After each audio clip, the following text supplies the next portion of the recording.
ప్రాచీన కళలు కావచ్చు, జానపద కళలు కావచ్చు ప్రజెంట్ అంతరించిపోతున్నాయి. అయితే అలాంటి కళల్లో కర్రసాము ఒకటి. ఆ కర్రసామును దాదాపు స్వర్ణ అకాడమీ పేరుతో కర్రసామును ఒక యుద్ధమంగా నేర్పిస్తున్నారు పిల్లలకి. కర్రసాము అంటే రాజుల కాలంలో చాలా ప్రాచీన్యం పొందిన ఆట, యుద్ధ కళ కూడా అని చెప్పుకోవచ్చు.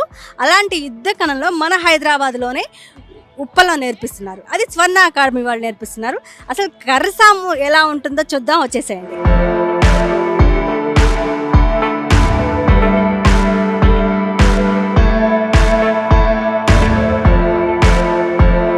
కర్రసాము అంటే జానపద కళ, ప్రాచీన కళ. అసలు మీకెందుకు నేర్పించుకోవాలని మీ మొదలు ఎక్కడి నుంచి స్టార్ట్ అయింది? అంటే జనరల్గా నేను జానపద సింగర్ని మేడం. సాంగ్స్ పాడడానికి సింగిల్గా వెళ్ళడం రావడము ఇవి జరుగుతుండేది. సెల్ఫ్ డిఫెన్స్ అనేది చాలా అవసరం. ఇప్పుడున్న జరుగుతున్న సిచ్యువేషన్స్ రోజులు చూస్తూనే ఉన్నాం కదా. సెల్ఫ్ డిఫెన్స్ కావాలి అనిపించింది. దాంతోపాటు చిన్నప్పటి నుంచి ప్రాచీన కళ నేర్చుకోవాలనిపించింది. మిస్ అయిపోయాను, ఊర్లలో దొరకలేదు. ఇక్కడ హైదరాబాద్ వచ్చాక ఫ్రెండ్స్ సపోర్ట్ తోటి తమిళనాడు వెళ్ళి ఆర్ట్ ఫామ్ నేర్చుకున్నాము. నేర్చుకున్న తర్వాత ఈ ఆర్ట్ ఫామ్ ఇక్కడే అయిపోతే ఎలా అంటే నాకు ఒకదానికి వస్తే సరిపోదు కదా, ఇది అందరికి అందించాలి అని చెప్పేసి స్వర్ణ ఆర్ట్స్ అకాడమీ సంస్థ స్టార్ట్ చేశామండి. చేసి అప్పటి నుంచి గత 10 ఏళ్ళగా ఈ ఆర్ట్ ఫామ్ని అందరికీ అందిస్తూ వస్తున్నాం మేడం. ఇట్లా ఈ కర్రసాము కాకుండా ఇంకేమన్నా కళలు నేర్పిస్తున్నారా? ప్లస్ అంటే ఎక్కడెక్కడ నేర్పిస్తున్నారు ఈ కర్రసాముని? ప్రజెంట్ ఈ సమ్మర్లో మాత్రం ఈ యూసుఫ్గూడ, ఎల్బీ నగర్, ఉప్పల్, మాదాపూర్, మణికొండ, మియాపూర్, పటాన్చెరు, శంకర్పల్లి, మామ్నార్, వరంగల్ ఇలా పలు ప్రాంతాలలో రన్ అవుతుంది మేడం ప్రజెంట్ ఈ సమ్మర్లో. ఇంకా పెద్దల సపోర్ట్ మనకు అన్ని విధాలుగా ఉంటే ఇంకా అన్ని డిస్ట్రిక్ట్లలో చెప్పాలనే థాట్లో ఉన్నాము. ఖచ్చితంగా అందరు సపోర్ట్ అందుతుంది. ఈ విద్య అందరూ అందుకుంటారా అని ఆశిస్తున్నాం మేడం. తెలంగాణ అంటే కళకు పెట్టింది పేరు. మీరు తెలంగాణ బిడ్డగా తెలంగాణ వ్యాప్తంగా ఈ కర్రసాము అనేది ఫామ్ చేయాలనుకుంటున్నారు? అవును మేడం, ఖచ్చితంగా. అంటే నా ఉద్దేశం ఏంటంటే ఆర్ట్ ఫామ్ అనేది పక్కకు పెడితే ఫిట్గా ఉంచాలి, అందరినీ యంగ్ ఇండియాగా హెల్దీ ఇండియాగా ఉంచాలనేది నా కాన్సెప్ట్. ఇప్పుడు చిన్నపిల్లలు చిన్న పిల్లలకి అనారోగ్యాలు ఉన్నాయి, రకరకాలుగా పెద్దలు చిన్నలు అందరూ ఉన్నారు. ఇది వయసుతో సంబంధం లేదు. 5 ఏళ్ళ నుంచి ఆ కర్రను క్యాచ్ చేయాలన్న తెలివి ఉన్న వాళ్ళ ప్రతి ఒక్కరు చేతన ఓల్డ్ ఏజ్ అయినా సరే ఎవరైనా మన దగ్గర ఇప్పుడు 5 ఏళ్ళ నుంచి 60 ఏళ్ళ వాళ్ళకి ఇట్లా ఉన్నారు స్టూడెంట్స్. వాళ్ళ కళలను మనం నెరవేర్చాలి, వాళ్ళని ఫిజికల్గా ఆరోగ్యంగా స్ట్రాంగ్గా ఉంచాలనే కాన్సెప్ట్లో అందరికి అందిద్దాం అన్న కాన్సెప్ట్లో ఒక 40 మందిని మేము నేర్చుకొని ఇంకో 40 మందిని ట్రైనర్లను తయారు చేస్తాం. ఎందుకంటే అన్ని చోట్ల నేను వెళ్ళలేను కదా. ఆ 40 మందిని ఇంకో 40 మందికి తయారు చేసి ఈ కళను అన్ని డిస్టిక్లకు పంపించాలి, అందరికీ అందించాలి అనే ఆలోచనలోనే ఉన్నాం మేడం. ఒక ఇంట్లో నుంచి ఆడపిల్ల బయటికి రావాలంటే కంపల్సరీ ఫ్యామిలీ సపోర్ట్ ఉంది. మీకు ఉమెన్గా మీ ఫ్యామిలీ సపోర్ట్ ఎలా ఉంది? జనరల్గా నాకు ఫ్యామిలీ సపోర్ట్ ఉన్నది కాబట్టి నేను ఇక్కడ వరకు వచ్చాను మేడం, ప్రాబ్లం లేదు. కాకపోతే మనం నేర్చుకుంటున్న విద్యను వాళ్ళు స్వీకరించి సపోర్ట్ చేస్తే ఖచ్చితంగా మనం ముందుకు వెళ్తాము. ఇప్పుడు నేను నా దగ్గరకు వచ్చిన స్టూడెంట్స్లో పేరెంట్స్ని చూస్తే అసలు స్టూడెంట్స్ చెడిపోవడానికి కారణం 10% ఫ్రెండ్స్, 10% గురువులు, సొసైటీ అయితే మిగతా 80% తల్లిదండ్రులే అవుతున్నారు. ఎందుకని మీరు నన్ను క్వశ్చన్ వేయచ్చు. పిల్లలని ఆలోచించడము చేయనియట్లేదు, వాళ్ళని కష్టపడనివ్వట్లేదు. అసలు వాళ్ళు ఏదైనా చేస్తే వద్దు అనేస్తున్నారు. ఆర్ట్ ఫామ్ ఏదైనా ఉంటే 40 డేస్లో వస్తుందా, 10 డేస్లో వస్తుందా? అంత టైం కేటాయించలేరు మేడం. మా పిల్లలు ఎండకు రాలేరు, మట్టిలో ఆడలేరు. అరే మట్టిలో ఆడకుండా, శ్రమ చేయకుండా, కష్టపడకుండా ఏ ఆర్ట్ ఫామ్ వస్తుంది? కష్టపడకుండా, చెమట చిందించకుండా ఏ ఆర్ట్ ఫామ్ రాదు. ఆరోగ్యంగా ఎవరు ఉండరు. కష్టపడాలని చెప్పేసి నేను ప్రతి ఒక్క తల్లిదండ్రులకు చెప్తున్నాను. కర్రసాము విద్యకి గవర్నమెంట్ సపోర్ట్ ఏమైనా కోరుకుంటున్నారా? అవును మేడం, ఇప్పుడు ఎందుకంటే ఒక మంచి పని చేయాలంటే ఎవరి సపోర్ట్ రావట్లేదు. కనీసం గవర్నమెంట్ అంటే ఇంతకుముందుకు మనకు మా స్వర్ణ ఆర్ట్స్ అకాడమీని పుష్ చేసింది గవర్నమెంటే. వాస్తవానికి గవర్నమెంట్ సపోర్ట్ వల్లనే మా సంస్థ ఈ కర్రసాము అనేది ముందుకు తీసుకొచ్చారు. తెలంగాణ భాషా సాంస్కృతిక శాఖ డైరెక్టర్ మామిడి హరికృష్ణ అన్న సపోర్ట్ తోటే మేము ఈ ఆర్ట్ ఫామ్ ముందుకు తీసుకొచ్చాం. ఎందుకంటే ఇంత పెద్ద సంస్థని ఇంతమంది స్టూడెంట్స్ని ఆర్గనైజ్ చేయాలి అంటే ఆ ఖర్చు అంతా చాలా రిస్క్తో కూడుకున్నది. అన్న వాళ్ళ సపోర్ట్ ఉండడం వల్ల ఇప్పటివరకు రన్ చేసాం. ఇప్పుడు అన్ని డిస్టిక్ల వైడ్గా ఇంకా స్ప్రెడ్ చేయాలంటే ఇంకా ఎక్కువ మొత్తంలో మనకు సపోర్ట్ అవసరం. అలా మనకు సపోర్ట్ కోసం చూస్తున్నాం. ఖచ్చితంగా సపోర్ట్ అందితే ఖచ్చితంగా ఇది అందరికీ స్ప్రెడ్ చేసేస్తాం మేడం. ఎందుకని మీకు కర్రసాము మీ బాబు నేర్పించాలనిపించింది? ఈ ఈ యాక్టివిటీ అనేది 2 హ్యాండ్స్ యూస్ చేసి మనం చేసే యాక్టివిటీ అండి. ఇలాంటి యాక్టివిటీ చేయడం వల్ల ఫ్యూచర్లో ఏవైనా మెడికల్ ఇష్యూస్ వస్తాయి, హార్ట్ అటాక్ కావచ్చు, లేకపోతే బ్రెయిన్కి సంబంధించినవి కావచ్చు, లేకపోతే అటాప్సీ, ఏవైనా అలాంటి ఇష్యూస్ వస్తే వీళ్ళకి అది రెక్టిఫై చేసుకోవడానికి చాలా యూజ్ అవుతుంది. ఇప్పుడు పిల్లలు ఎక్కువ మంది మొబైల్కి అడిక్ట్ అయి ఉంటున్నారు కదా, అలాంటి పిల్లల వల్ల చాలామంది చిన్న పిల్లలకి ఆటిజం అనే ప్రాబ్లం వస్తుంది. అలాంటి ప్రాబ్లం నుంచి డైవర్ట్ అవ్వడానికి, బ్రెయిన్ బాగా ఫంక్షన్ అవ్వడానికి this is the best physical activity. అందుకని నేను ఈ సమ్మర్ క్యాంప్ పర్పస్ ఏంటి అంటే దానికోసమే చూస్ చేసుకొని జాయిన్ అయ్యామండి. మాకు ఎవరు రెఫర్ చేయలేదు, మేము ఆన్లైన్లో చూస్ చేసి జాయిన్ అయ్యాం. ఈ అబ్బాయి జాయిన్ అవ్వడం వల్ల మా అపార్ట్మెంట్లో ఆల్మోస్ట్ 78 ఫ్లాట్స్ ఉన్నాయి. ఈ 78 ఫ్లాట్ మెంబర్స్ ఈ అబ్బాయిని చూసి మోటివేట్ అయ్యి వీడు ఈవినింగ్ టైం ఆ పిల్లలకి టైం పాస్కి నేర్పిస్తున్నాడు. వాళ్ళు కూడా చూస్ చేసుకొని తీసుకొని నేర్చుకుంటున్నారు. మా అపార్ట్మెంట్లో 3 ఫ్లాట్స్ వాళ్ళు ఆటిజంకి ఎఫెక్ట్ అయ్యారు పిల్లలు. ఆ చిన్న పిల్లల ఏజ్ ఎంత ఉంటుందంటే బిలో 4 ఇయర్స్, బిలో 5 ఇయర్స్. నార్మల్గా వెళ్ళే కిడ్ కూడా ఆటిజంకి వెళ్ళిపోయింది. అప్పుడు మాకు మెడికల్గా నాకు కొంచెం ఐడియా ఉంది. సో దాని గురించి నేను తెలుసుకున్నది ఏంటి అంటే 2 హ్యాండ్స్ యాక్టివిటీ ప్రాపర్గా ఉంటే బ్రెయిన్ కూడా ప్రాపర్గా ఫంక్షన్ చేస్తుంది. సో దానికోసమనే ఈ కరసామ్ అనే ఒక యాక్టివిటీని మేము చూస్ చేసుకున్నాం. పేరు అపూర్వ. మీరు ఎక్కడి నుంచి వచ్చారు? నేను ఉండేది మల్కాజ్గిరి, కానీ బాబు గురించి అమ్మ వాళ్ళు మణికొండలో ఉంటారు. 40 డేస్ అక్కడ ఉండి క్యాంప్లో జాయిన్ చేసి, బాబుకి చిన్నప్పటి నుంచి ఇంట్రెస్ట్, వాళ్ళ నాన్న త్రూ ఇట్లా ఇంట్రెస్ట్, సో జాయిన్ చేయించడము, ప్రత్యేకంగా మ్యామ్ గురించి ఆమె ఎనర్జీ చూసి జాయిన్ చేయించడం అయింది. చిన్నప్పటి నుంచి నాకు వీటికి నేర్పించాలని ఇంట్రెస్ట్ ఉండే, వెతుకుతా సర్చ్ చేస్తూ ఉంటే ఇట్లానే టీవీ ఛానల్స్లో చూసి మ్యామ్ నెంబర్ తీసుకొని కాల్ చేయడం జరిగింది. మేము జనవరి నుంచి వస్తున్నాము. చాలా బాగా నేర్పిస్తారు, అంటే చాలా పేషెన్స్గా. జాయిన్ అయినప్పటి నుంచి ఫుల్ ఆఫ్ సాటిస్ఫాక్షన్ ఉంది. And he's also doing his better. So ma'am కూడా ఏదైనా రాకపోయినా, ఏమైనా కాకపోయినా ఎన్నిసార్లు అడిగినా మళ్ళీ అన్నిసార్లు ఎక్స్ప్లెయిన్ చేస్తారు. మ్యామ్ కానీ సార్ కానీ చాలా కేర్ తీసుకొని చెప్పడం ఉంటుంది. అండ్ ఇది ఏంటంటే ఓన్లీ దానికి అడిక్ట్ అయిపోయి టీవీస్కి ఆ స్క్రీన్ టైం నుంచి డైవర్ట్ అయిపోయి, అండ్ ఫిజికల్ పరంగా కూడా నౌ హీస్ ఫిట్. కర్రసామే నేర్పించాలని ఎందుకు ఇంట్రెస్ట్ కలిగింది? అంటే మేము యాక్చువల్గా మేడం యూట్యూబ్ వీడియోస్ చూసినాక ఆ వీడియోస్ చూసి ఇన్స్పైర్ అయ్యి వీళ్ళకి నేర్పించాలన్న ఆశతో వీళ్ళకి చూపించేసరికి వీళ్ళు ఇంట్రెస్ట్ ఉండే, ఇంకా ఓకే అని చెప్పి నేర్పించడానికి మేము జాయిన్ అయినాము. ఎన్ని గంటలు వేస్తావు నువ్వు? 5:30 to 6 మధ్యలో. ఎట్లా ఏంటి ఈ కర్రసాం వల్ల ఉపయోగాలు ఏమైనా అనిపించినాయా? బాడీ ఫిట్గా ఉంది. 5కి లేచి కర్రసాంకి వస్తావా? ఎక్కడుంటావు నువ్వు? బోడుప్పల నుంచి వచ్చావు నేర్చుకోవడానికి. ఏదో ఒకసారి చూపించి నువ్వు చూస్తాం.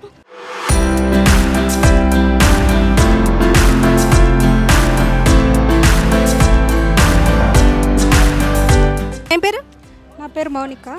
నేను ప్రైవేట్ ఆర్గనైజేషన్లో జిఐఎస్ ఇంజనీర్గా పనిచేస్తున్నాను. నాకు చిన్నప్పటి నుండి మార్షల్ ఆర్ట్స్ నేర్చుకోవడం అంటే ఇష్టం, కానీ నేను చదువుకునే రోజుల్లో ఆ సదుపాయం లేక నేర్చుకోలేదు. ఇప్పుడు నాకు జాబ్ తర్వాత కొంచెం టైం దొరుకుతుంది, అందుకే నేర్చుకుంటున్నాను. నాకు భారతీయ సంస్కృతులన్నా, తెలంగాణ సంస్కృతులన్నా ఇష్టం. సో ఏదో ఎందుకు అని ప్రాచీన కాలం నుండి కర్రసామ అనేది మార్షల్ ఆర్ట్గా ఉంది కాబట్టి ఇది నేర్చుకుంటున్నాను. జాబ్ ఎప్పటి నుంచి చేస్తున్నావు? 3 ఇయర్స్ నుండి. అసలు కర్రసాం నేర్చుకోవాలన్న ఆశ ఎందుకు కలిగింది? ఇది మన ట్రెడిషన్ కాబట్టి ఇంకా ఇది అంతరించిపోతుంది, మనలాంటి వాళ్ళ వల్ల మళ్ళీ బయటకు వస్తుంది కదా అని. ఈ కరసాం నేర్చుకున్నాక నీ మీద నీ కాన్ఫిడెంట్ లెవెల్స్ పెరిగాయా ఏంటి? ఓకే, నేను ఎక్కడికైనా ధైర్యంగా వెళ్ళొచ్చు అని ఫీల్ వచ్చిందా? అవును, నాకు యాక్చువల్గా అందరిలో తిరగాలంటే చాలా భయం ఉంటుండే. సో ఇది నేర్చుకోవడం వల్ల కొంచెం ధైర్యం వచ్చింది. మళ్ళీ అలాగే నేను జాబ్ చేసిన తర్వాత కొంచెం టైర్డ్గా ఫీల్ అయ్యేదాన్ని. సో ఇది చేయడం వల్ల మళ్ళీ యాక్టివ్గా ఫీల్ అవుతున్నాను. కర్రసాం అనేది జానపద కళ, ప్రాచీన కళ, రాజుల కాలంలో యుద్ధంలో ఉపయోగించారు. ఇప్పుడు మన తెలంగాణలో గత కొంతకాలంగా చూస్తున్నాం. ఎలా ఫీల్ అవుతున్నారు? నేను చాలా హ్యాపీగా ఫీల్ అవుతున్నాను నాకు చిన్నప్పటి నుంచి ఈ కోరిక ఉండేది, కానీ కొన్ని సందర్భాలు నన్ను ముందుకు తీసుకురాలేకపోయాయి. కానీ ఇప్పుడు నేను ముందుకు వచ్చాను సోషల్ మీడియా ద్వారా.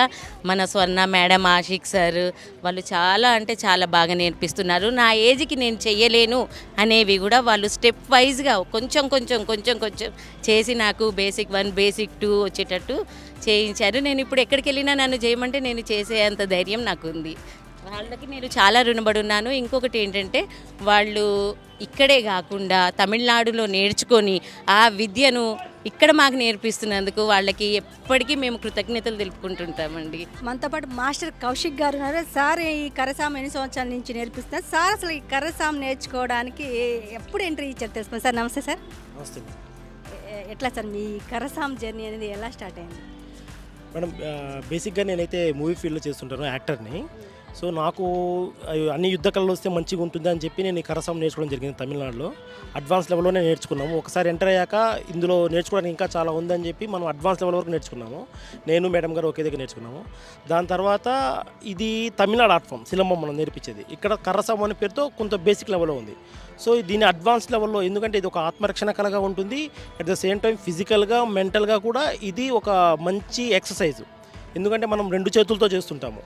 So left brain right brain రెండు కూడా సింక్రనైజ్ అవుతాయి ఈ ఒక్క ఆర్ట్ ఫామ్లో. మిగతా వాటి అన్నింటిలో రైట్ హ్యాండ్ అయితే రైట్ హ్యాండ్లో ఆడతారు, లెఫ్ట్ హ్యాండ్ అయితే లెఫ్ట్ హ్యాండ్ ఆడతారు. దీంట్లో 2 కూడా ఈక్వల్ అయిపోతాయి. సో అందుకని ఇది మనకు పిల్లలకి చాలా బాగా యూజ్ అవుతుంది. అండ్ జనరల్గా ఇది మెడిసిన్లో కూడా కొంతమంది డాక్టర్లు కొంచెం హైపర్ యాక్టివ్గా ఉండే పిల్లలకి, కొంచెం డల్గా ఉండే పిల్లలకి బ్రెయిన్ యాక్టివేషన్ కోసం కూడా దీన్ని సజెస్ట్ చేస్తున్నారు కొన్ని చోట్ల.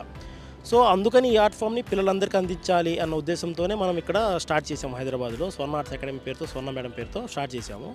ఇది లాస్ట్ 10 years నుంచి మనము రిజిస్ట్రేషన్ కాకుండా జనరల్ చెప్పుకుంటూ ఉన్నాము. దాని తర్వాత మధ్యలో మనం కల్చరల్ డిపార్ట్మెంట్తో కొలాబరేట్ అయ్యి, గవర్నమెంట్తో కొలాబరేట్ అయ్యి ఫ్రీ క్యాంప్స్ కండక్ట్ చేసాము. తర్వాత మళ్ళీ రెగ్యులర్ క్లాసెస్, సమ్మర్ క్యాంప్స్ మాత్రం కండక్ట్ చేస్తూ ఉన్నాము ప్రజెంటు.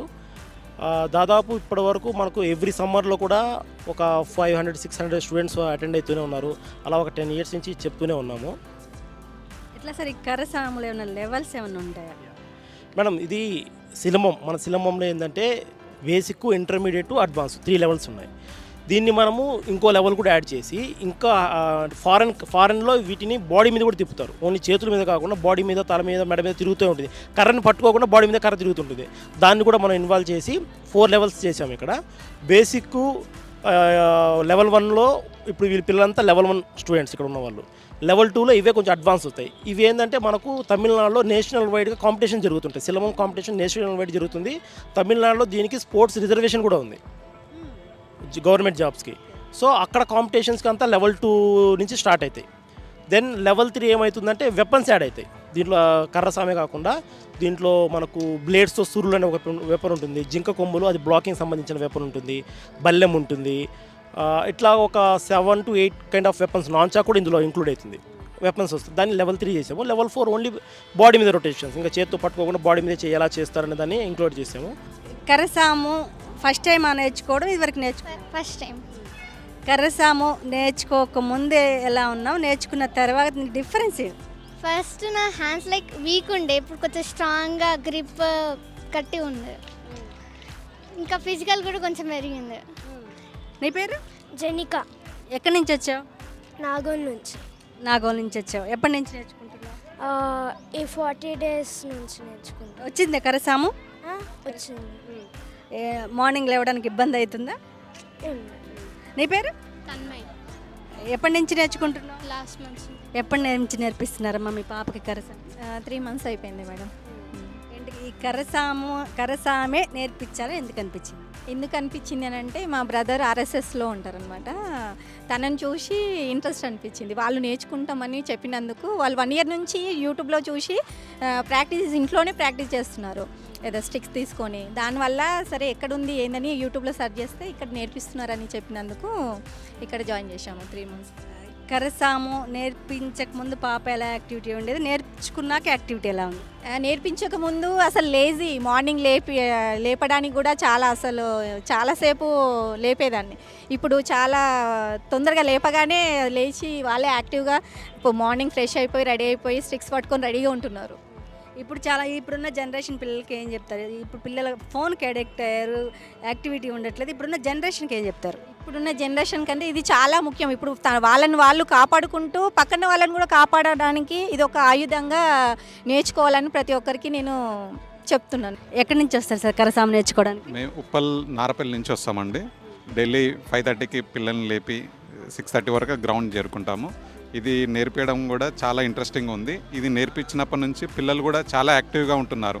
ఇంతకుముందుకు ఇది నేర్పించక ముందుకు అనేది కొంచెం లేవడానికైనా బద్ధకస్తంగా కొద్దిగా ఇంట్రెస్ట్ చూపించకపోయేది. ఇది నేర్పించడం వల్ల యాక్టివ్గా ఉంటున్నారు. ఇంకోటి పిల్లలకు కూడా ఇంట్రెస్ట్ ఎక్కువగా ఉంటుంది. డైలీ ఇంటికి వెళ్ళిన తర్వాత వాళ్ళు ఓన్గా ప్రాక్టీస్ చేయడం, ఇది ఒక ఆటలాగా వాళ్ళకు ఆడుకున్నట్టు ఉంటుంది, ప్రాక్టీస్ అయినట్టుగా కూడా ఉంటుంది.